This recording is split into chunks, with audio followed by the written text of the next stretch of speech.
करेंगे कुछ खास खबरों की तरफ। जनपद सोनभद्र के ग्राम पंचायत जुगेल में श्री राम कथा के 5वें दिन कथावाचक पूज्य दिलीप कृष्ण भारद्वाज महाराज द्वारा श्री राम के स्वयंवर की कथा में राजा जनक की कहानी वर्णन करते किया गया।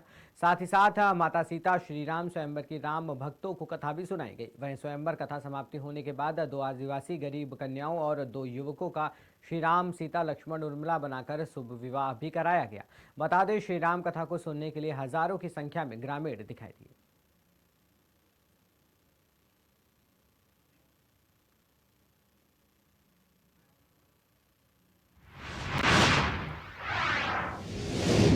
मध्य प्रदेश के आगरमालवा जिले के सुसनेर से, जहां शासकीय कन्या उच्चतर माध्यमिक विद्यालय सुसनेर में विधायक भैरव सिंह परिहार बापू ने विद्यालय में पीने के पानी की उचित व्यवस्था हेतु ट्यूबवेल खनन करवाया है। आपको बता दें कि विद्यालय में छात्राओं को जागरूक करने के लिए पुलिस संवाद कार्यक्रम आयोजित किया गया था, जिसमें विधायक प्रतिनिधि एडवोकेट राणा विधायक के निज सहायक अतिथि के तौर पर शामिल हुए थे। इस दौरान विद्यालय के प्रभारी प्राचार्य और स्टाफ द्वारा विद्यालय में पानी की उचित व्यवस्था हेतु विधायक बापू के नाम लिखित में मांग पत्र अतिथियों को सौंपा गया था, जिसके बाद विधायक बापू ने विद्यालय में पीने की पानी की समस्या को गंभीरता से देखते हुए ट्यूबवेल खनन का कार्य करवाया है।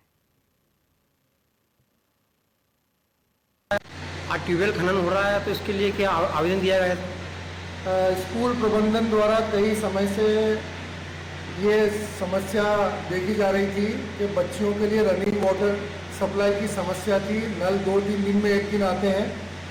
तो माननीय विधायक को स्कूल प्रबंधन या स्कूल स्टाफ द्वारा एक मांग पत्र उनके जनप्रतिनिधि, उनके निजी सचिव को और उनके विधायक प्रतिनिधि को दिया गया था, और उस पर कार्रवाई करते हुए माननीय विधायक महोदय, जिनका कोटि कोटि धन्यवाद, जिन्होंने एक दिन के आवेदन के समय में ही यहाँ बोर करवा दिया, और बोर में बच्चियों की किस्मत से पानी भी अच्छा निकला है, और अब उसमें मोटर की व्यवस्था भी माननीय विधायक जी द्वारा की जाएगी। ट्यूबवेल खनन हो रहा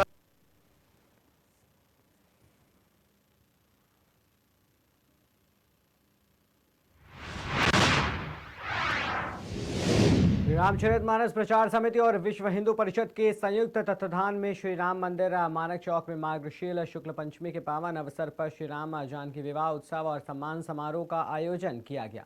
कार्यक्रम का संचालन समिति के महासचिव प्रसून वार्ष्णेय ने किया। मुख्य अतिथि अध्यक्ष नगर पालिका रहे।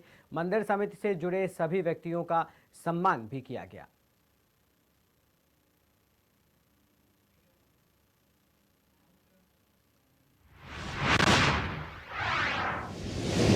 हरदोई में एक रिटायर्ड शिक्षिका के साथ चैन स्नैचिंग का लाइव सीसीटीवी फुटेज सामने आया है। रिटायर्ड शिक्षिका अपने घर से कुछ ही दूरी पर एक शख्स के घर जा रही थी। इस दौरान एक युवक ने बुजुर्ग महिला से रास्ता पूछा और फिर उसके गले में पड़ी सोने की चेन छीन ली। बुजुर्ग महिला के शोर मचाने पर चैन स्नैचर भाग निकला। हालांकि चैन स्नैचर अपने मंसूबे में कामयाब नहीं हुआ और हड़बड़ाहट में कुछ दूरी पर उसके हाथ से चेन छूट गई, लेकिन चैन स्नैचिंग की ये पूरी वारदात सीसीटीवी कैमरे में कैद हो गई।